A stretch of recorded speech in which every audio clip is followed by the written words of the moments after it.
Hello everyone, my name is Laura, this is my channel Laura's Little Library, and welcome to today's videos, which are my winter reads recommendations.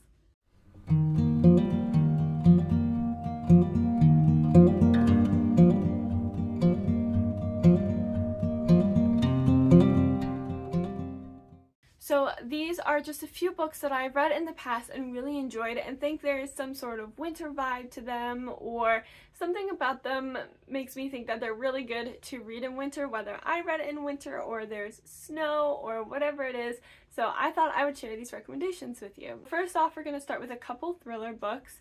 These do span multiple genres and I will categorize them by genre. So first off is thriller, because I think certain thrillers are really great to read in the winter because where I live there's a lot of snow, and so a lot of the isolation ones or things like that are just, there are a lot of good winter thrillers out there. So for me it's always really nice to, I mean not really nice to because they're thrillers, but I do enjoy reading thrillers in the winter time, especially snowy ones, like the first one that we have, which is The Writing Retreat, and this is by Julia Bartz. This is one that somebody from my book club read and recommended. Some others didn't like it, but then I read it and I loved it. So this book follows our main character, who's a writer, and she has been invited by this other very famous writer to come to their mansion and spend a month there to write a book. And if you do and your book is chosen as the winner, you win some like prize money or something like that. So our main character is really excited to not only meet this famous author, go to their house, but also have like this writing boot camp basically for a month with the chance to win by the end of it. That is so exciting. However, she learns when she's there that her best friend, who is now her rival, so their ex-best friend, is also at this writer's retreat. And then a huge winter storm hits and they are all blocked in and isolated, and one of the writers actually goes missing. Dun dun dun. So very wintry. Even just looking at the cover, you've got like the trees and the snow falling, so it was just winter vibes all around. This is definitely one to cozy up with a blanket and a mug of something warm to drink and just cozy on up with. So if you like writer main characters, which is another thing I really love just in general, not necessarily in thrillers, this was really nice to read because of that too. The other thriller recommendation that I have for you is Rock, Paper, Scissors by Alice Feeney. I read Alice Feeney's other books and I really enjoyed this one, which was kind of surprising because the premise is that you have this married couple who have been married for around 10 years, but their marriage is kind of like on the rocks a little bit, and so they decide to do this getaway vacation in Scotland, and basically they think this weekend is either going to make or break their marriage. They're either going to work through their issues or it's just going to be final straw, it's done. And it kind of plays along the theme of every year when you're married, there's a different theme that you're supposed to give your significant other as a gift depending on what year it is. So like, you know, paper or tin or cotton, things like that. So it kind of follows along that theme, but they get isolated into this house because they're in this like middle of nowhere Scotland. It's as much a psychological thriller as it is like a thriller. So next up I have a fantasy standalone that I read during spooky season, but I think it would also be a good read during winter, and that is Vespertine by Margaret Rogerson. I think this is a good winter read because it's like a very cold fantasy in my opinion. Like, we have our main character who is trying to become a nun who basically helps the souls from dead bodies like move on, right?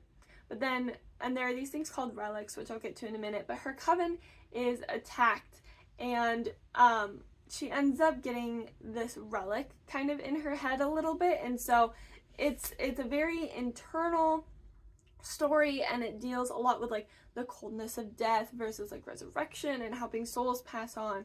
So to me it just feels like a very wintry fantasy because like I just think of the cold of death and all those kinds of things like that. So that's why to me it seems like a good winter fantasy, even though there isn't really anything in particular that points to winter within the story itself. Also the cover has like the white bird and like the little smoke spirit kind of around her. it feels wintry to me. Even though it's not specifically a winter fantasy, it just feels wintry. And it's a standalone. So that's the other thing, is like winter is a good time to like read a series, but I also think winter is just a great time to read standalones. So there you go. The other kind of book I have in this category is more dystopian rather than like fantasy, and this is Snow Globe, and that is by So Young Park, and this was translated by Jungmin Lee Comfort, and this is like, it's Snow Globe. Feels very wintry already. It was translated from Korean into English, and I loved this book. So there's the idea that there's a snow globe, and that is kind of the high society, you know, they're the people that provide entertainment because they live these glamorous and luxurious lives, and they're warm and cozy, but outside of the snow globe is like the actual rest of the world, which is just like a frozen tundra wasteland, but that's where people live. So it is following our main character, who is kind of from this frozen tundra, like it's a snowstorm every day, all the time, it's freezing, and they actually get approached with this offer to pretend to be one of their favorite actresses, because they look alike, and go and live in the snow globe and just keep living her life until they find that actress again, until they find her again. So our main character is like, I love this person, I don't know what happened to her, but I get to live in the snow globe, and I get to live this warm, glamorous life, so I'll do it. And it is the story following that, and I thought it was a great story. I mean, it's that frozen tundra that is very wintry where our main character comes from, and it's a dystopian.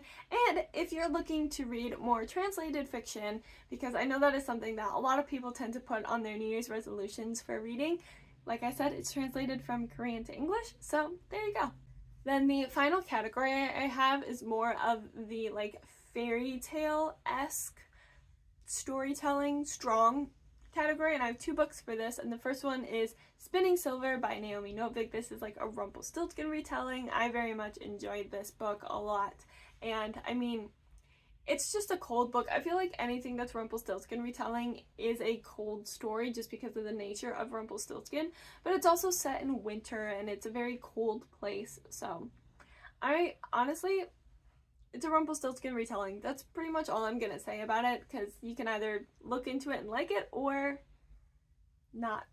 So, and then the final book that I have to recommend is The Bear and the Nightingale, and this is by Catherine Arden. This is the first book in a trilogy, and I read the entire trilogy, and this is, again, a very good winter read. It is based off of like Russian folklore, so you're kind of in the Russian wilderness, and it's out and it's cold, it's freezing cold, they're in the woods, they're fairly isolated, but it's not like an isolation story. And our main character, she loves to listen to the stories from her nurse about all the spirits of the woods and of their house, and especially like the story of Frost, who is a winter demon, and he does a lot with death and cold. And then our main character, her father brings home a new stepmother from Moscow, and she is having none of it with the stories, none of it with the folklore, just out to be a proper Moscow-esque family, but in the middle of nowhere. And she really wants the main character to grow up to be a proper woman and to get married, but our main character decides that is not the life for her, that is not what she wants. So she goes and finds her own destiny out in the woods. Like I said, it's the first book of the trilogy. I love the whole trilogy, and it's very winter atmospheric, but it's a romantic version of winter, and it's in the Russian wilderness, and so it's romantic, but it's not like romantasy. You know, I would say it's more of a romantic writing style and storytelling rather than like a steamy fantasy romance, you know? So if you really like the good like storytelling, this would be the series, the trilogy to go to. Those are all the books that I have to recommend for you the rest of this winter season. I know we're already like kind of mid-end of January, but I still want to read a lot of wintry books in February, just because February I think is still technically like considered winter, and then March will get into spring. So these are just a few books to add to your TBR for the rest of winter, because it can be really hard to like, I always think winter is the perfect reading season because you just want to cozy up inside and read books all day, and that's great, but we can't always do that.